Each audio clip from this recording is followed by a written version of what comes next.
بسم اللہ الرحمن الرحیم۔ اب ہم وزن کی بات کر رہے تھے، تو آج ہم جو اپنا پہلا وزن لے رہے ہیں وہ فعلان کا وزن ہے، یعنی فعل کے آگے کیا لگا ہوا ہے، ایک الف اور ایک نون۔ اب اس میں ہم کچھ الفاظ کو دیکھتے ہیں کہ جب وہ 3 حرفی الفاظ اس فعلان کے ڈائی میں سے ہو کے نکلتے ہیں تو وہ جس شیپ کو اختیار کرتے ہیں ان میں خاص ایک معنی بھی پایا جائے گا۔ تو یہ فعلان کا وزن جو ہوتا ہے نا، اس کے اندر ایک جوش اور شدت پائی جاتی ہے کہ یعنی کوئی کام جو ہے وہ بہت زیادہ جوش سے، جیسے ایک سمندر ہوتا ہے نا ٹھاٹھے مارتا ہوا، تو اس کے اندر ایک جوش اور شدت ہوتی ہے کہ بس وہی کیفیت ہوتی ہے اس فعلان کے وزن میں۔ اب کچھ الفاظ کو دیکھیں گے، جب اس میں سے آتا ہے تو اس کے معنی میں کیا سملیرٹی آتی ہے۔ جیسے رحم کا لفظ آئے گا، اب اس کو آپ الف نون لگا لیں آگے تو کیا بن جائے گا، رحمان، جوش اور شدت کے ساتھ رحم کرنے والا،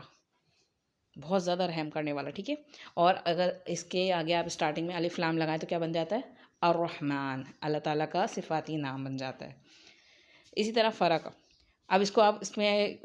آگے الف و نون لگائیں تو کیا بن جائے گا، فرق کا مطلب فرق کرنا، فرقان، جوش اور شدت سے فرق کرنے والی، یعنی یہ قرآن کریم کا ایک نام ہے نا فرقان، کہ حق و باطل میں بہت ہی شدت سے اور جو شدت فرق کرتی ہے گی، کوئی ایسے ہلکے پھلکے دلائل نہیں دیتی ہے۔ اسی طریقے سے غضبہ، غضبہ کا غصے کو کے لیے استعمال ہوتا ہے، ہم اردو میں بھی غضب بھی کہتے ہیں نا، غضبان، جو شدت سے غصے سے بھرا ہوا، یعنی ایسا شدید غصہ جو ہے نا جس میں انسان ٹاپ کی کیفیت پہ چلا جاتا ہے غصے میں، ٹھیک ہے۔ اسی طرح یہ غضبان کا لفظ بھی قرآن کریم میں موجود ہے۔ توفع، توفع چکر لگانے کے لیے استعمال ہوتا ہے گا، تو اب اس کے اگر الف نون لگا دو کیا ہو جائے گا، طوفان، ہوا کا جوش شدت سے چکر لگانا۔ اسی طرح حفظہ، تو حفظ، اب حفظ کا لفظ ہم اردو میں استعمال کرتے ہیں گے، اس کے اگر الف نون لگائیں تو کیا بن جائے گا، حفظان،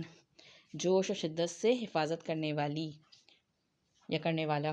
حفظان، حفظان صحت کے لفظ بھی ہم اردو میں استعمال کرتے ہیں۔ اسی طرح قرأ، پڑھنا، اور ہماری پہلی وحی کیا ہے، اقرأ، پڑھ، حکم دیا گیا ہمیں پڑھنے کا، اور اس کے آگے آپ الف و نون لگائیں تو ایک الف تو اس کے اندر موجود تھا اور ایک الف ہم نے لگایا تو کیا بن جاتا ہے گا، الف مدہ بن جاتا ہے، قرآن، جوش اور شدت سے پڑھی جانے والی کتاب، یعنی اتنی اس سے کوئی کتاب دنیا میں پڑھی نہیں جاتی ہے گی جس طریقے سے قرآن کریم پڑھا جاتا ہے گا۔ تو یہ کچھ اوزان ہیں گے۔ اب یہ فعلان کا وزن جو ہے نا بہت اہم اور امپورٹنٹ ہے، اور ہم نے اس سورہ فاتحہ سے ہی اسٹارٹ کیا کیونکہ سورہ فاتحہ میں ہی رحمان الرحیم اللہ تعالیٰ کی 2 صفاتی نام آتے ہیں گے، اور ہم جیسی بات ہے ہر سورت سے پہلے تثنیہ پڑھتے ہیں، اس میں یہ موجود ہے۔ اور بھی اس وزن کے اوپر آپ کو بہت زیادہ نظر آ جائے گا کہ قرآن کریم میں موجود ہیں، کیونکہ عربی میں 40 سے قریب وزن ہیں جو موجود ہیں، لیکن ہمیں جو قرآن کریم سیکھنے میں آسانی ہو جائے گی انشاءاللہ۔ اگر ہم 10 سے 12 وزن بھی اچھی طرح سمجھ لیں گے نا تو انشاءاللہ تعالیٰ پھر ہمارے لیے مشکل نہیں رہ جائے گا۔ تو آہستہ آہستہ کر کے جو جو وزن ہمارے سامنے آتے جائیں گے ہم ان کے معنوں کو اپنے دماغ میں بٹھالتے جائیں گے، اور انشاءاللہ تعالیٰ پھر آہستہ آہستہ بہت وسیع ایک ووکیبلری ہمارے دماغ میں آ جائے گی کہ اس الفاظ سے یہ جوڑا تو اس پہ یہ وزن پہ آ گیا تو اس میں یہ معنی آ گئے۔